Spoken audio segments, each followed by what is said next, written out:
is up, everybody? Dad Dash here, and I wanted to come to you today with a video. Now, I was hoping to get this out earlier today, prior to the big showdown. At possibly even, I'm not sure what time it was going off. I think it was maybe 10. So in about 42 minutes, we're going to be having two of the biggest influencers in the gig space on YouTube, having a discussion, having a spirited, hopefully positive debate. And I felt inclined to share my 2 cents, and share my opinion here. And I think, like I said, I'd wanted this to be heard before they spoke, but it'll be heard after, and that's fine. I'm going to tag both of them in this video. If you guys are watching, thank you, number one. And number two, let's get into it. I don't want to waste anybody's time. So I think the discussion tonight is about NoTip, NoTrip and its relevancy, and whether or not it's something that is still relevant and still something that should be around today. And I believe both parties have valid points. I believe both parties are almost there. However, I am going to say, and I've been saying this now, anyone who's followed my channel, it's a small channel. My footprint is very, very small. So most likely you haven't. Maybe this is the first time you've seen my channel. If it is, hello. And if you do like what you hear today, hit that subscribe button. But it's a small channel. It's a small footprint. And I have been talking about it. And that is that it's not NoTip, NoTrip. That it's not being an employee. That it is a perfect spot in the middle. And it's a place that everybody can come under. And if both of these influencers adopted this approach, it creates an umbrella effect, and NoTip, NoTrip, employee, or a more employee-based strategy just becomes a strategy, but it all becomes under one umbrella, and that is NoValue, NoTrip. I'm going to say that again: NoValue, NoTrip. If you don't have an order that is valuable to you, there is no question about it, 100%, you should decline it and send it back to DoorDash, Grubhub, Uber Eats. In the case of Instacart or Spark or Shipt, you really don't decline orders as much. You just don't do anything with them. And let the algorithm know that this is not a valuable order to you. And that is it. My issue with the NoTip, NoTrip is I don't think it's accurate, okay? The tip is a portion of the compensation. And if all we focus on is the tip, it's not getting the entirety of the message and the problem addressed. I believe if drivers focused on value, we would eliminate by natural order of things, because you're not going to see a 225 or 325 order ever be valuable enough to hit accept. Thereby, DoorDash would need to figure out how they're going to increase it, whether it's paying the driver more base pay, whether it's not having the order delivered at all and having the customer replace the order with a tip. However they see fit, however they want to extract value and pass it along to the driver, it's fine. The other thing is, they could also ask the restaurant to increase its fees to make sure the drivers are compensated.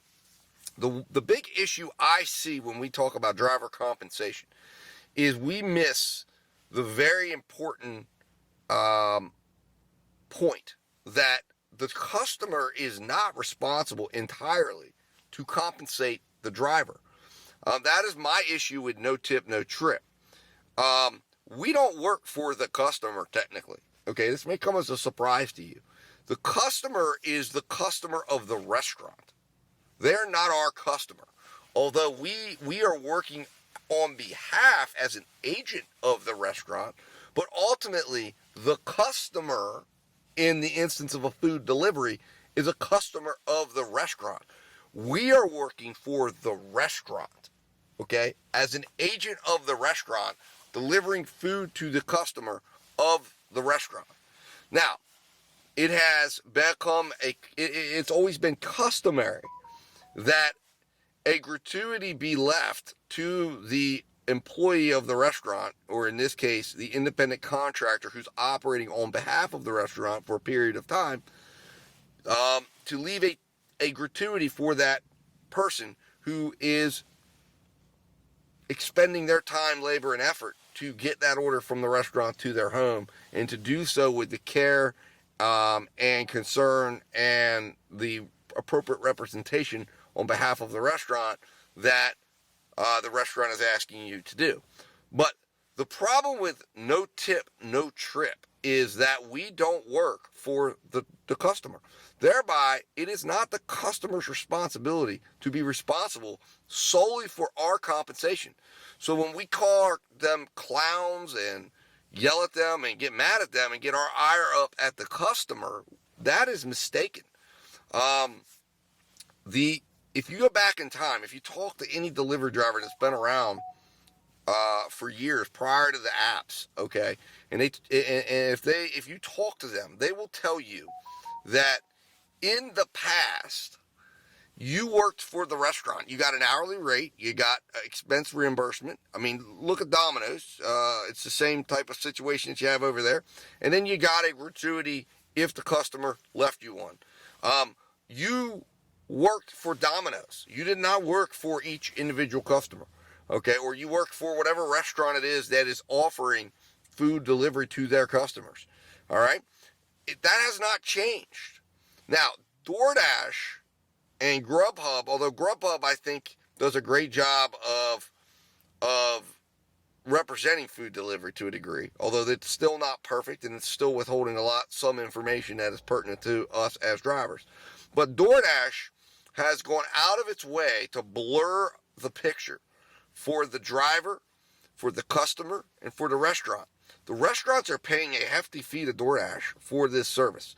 They're paying a percentage of every order to DoorDash, believing that they're paying that for a driver to show up and that is being provided to the driver for compensation. Believe you me, these restaurants, especially the smaller mom and pop restaurants, want a driver that is being compensated fairly, because they want the driver to have the pride and the willingness to deliver that order in its best and hottest form as it can be, and in the greatest customer experience possible. But when we pick up from any of these restaurants that we're picking up, whether it's McDonald's all the way to the high-end restaurant that we might be picking up for, to the little mom and pop diner that we're picking up for, we are providing an experience on behalf of that restaurant to that customer. So if we are confronting them, if we are doing stupid things, if we're talking negatively, if we're not representing ourselves in the best light, that's reflecting back on that restaurant as well as DoorDash. But DoorDash is just a middleman. They've just brought us together with that restaurant who has hired us for a brief period of time as a contractor to deliver food on their behalf. And we forget that all the time. And when we talk about no tip, no trip, it's not just about, it's not just a message being sent to the customer. It's also being sent back to the restaurant that's saying, what is going on with these drivers? You know, you're not going to deliver. I mean, if I'm paying you $20 to go do this delivery because it's a priority delivery for me, whether that customer tips you or not shouldn't matter. I'm compensating you enough to go deliver that order and get it done, and I'm paying you. Whether the customer pays you or not, they're my customer. They paid me for my food. They paid a delivery fee. And I'm passing that along through DoorDash to you as a contracted driver to get the food delivered. So this craziness about no tip, no trip and all this stuff, it's nuts, right? It doesn't represent things well. So the real deal is forcing DoorDash to part with the money that they're holding back from us, because what DoorDash is doing is they are collecting a handsome fee from the restaurant. They're collecting money from the customer as well in forms of monthly subscriptions or fees at the time of they're making their purchase, as well as asking them then and saying, hey, leave a tip as well. But for them to say that the customer is responsible for the full compensation of a driver is absolutely outrageous and is not true.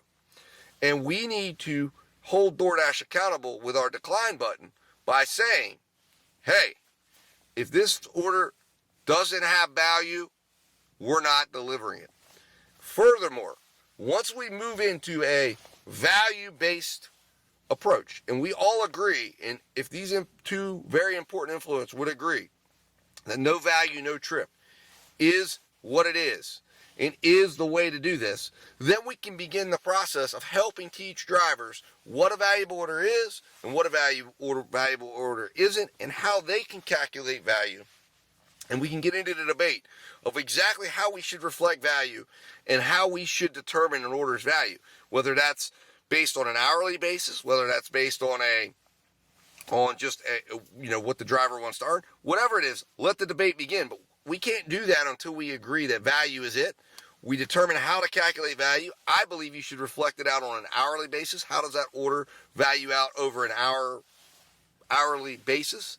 And there's a lot into that, right? And I've dropped videos on it and never really got into the whole thing. But when I've talked to people, when I've talked to other drivers out there, and I have, and explained my entire thing, they're like, this is it. Yeah, you're 100% right. And I've taught people this, in my area, in my market. And I use it myself. And it works, right? But this is it. And if we did that, we would send a surefire message back to DoorDash, and DoorDash would be forced to figure out how they're going to do it. I know how they're going to do it. They're going to have to share the fees that the restaurants are paying. They're going to ask the restaurant to pay more. Customers already paying a handsome amount. And if a customer doesn't want to tip, so be it. But the restaurant is the one that has the real interest in getting that order delivered, because they're the ones that are benefiting from the extra sales and sales volume of getting that food from their restaurant to the customer. So the restaurant is then going to have to pay. And if the restaurant says we are already paying a lot, then DoorDash is going to explain, well, why, if we're paying you 40% DoorDash of the order for this delivery, why isn't that being passed along to the driver? How much is getting passed along to the driver? Pass more along. And everything will then begin to work itself out. So let me know your thoughts in the comments, guys. This to me is the most important thing. And we got to get rid of NoTip, NoTrip, okay? I understand it's an agenda. I understand it's become a platform. I understand, but it makes no sense. It doesn't make sense in food delivery. It doesn't make sense in any sense of the form of any delivery. Because if a merchant's buying your time, then the merchant is buying your time. We need to understand and intelligently understand that our relationship is not with the customer. That customer's relationship is with the business. Our relationship is with the merchant, who is in fact buying our time. And we need to begin to recognize that and begin to push back. And we need to begin to talk to our merchants and say, hey, you need to let DoorDash know. Like, if you have orders sitting, let them know. They need to get your money out. You're paying money. Now, again, these fast food restaurants and bigger ones, those employees are probably not going to do much. And they have no real influence, because those are going to that goes to a central corporate place that's arranging those relationships. But some of these smaller mom and pop operations, hey, they're paying good money. They believe it's going to the driver. And when they find out it's not, that's a pretty shocking thing. And it's DoorDash's responsibility to do what it says it's supposed to be doing, to do what it says it's doing in its contracts. And that is that it's basically being an intermediary. It's collecting funds from the restaurant. It's collecting monies from the customer, and it's conveniently bringing that together with the driver, taking a cut for its service, and then passing that on to the driver, who then gets the food from the restaurant to the customer, thereby helping the customer get food that they need and want for their convenience, letting the restaurant increase its order volume, and thereby also allowing the driver to have an opportunity to run its own independent delivery business, and can now drive for multiple restaurants in their market whenever they want to. Guys, thank you for listening. Let me know in the comments what you think about this. Bentley Coop, Pedro DoorDash Santiago, if you're listening, if you watch this video, let me know your thoughts as well. I'd love the dialogue, because I think we're on the right path, guys. But we got to get together, and we got to bring this together, and we got to come together as a driver community and start working together for the interests of drivers and of each other. Talk to you soon. Stay safe, stay profitable, and as always, I'll talk to you in a little bit.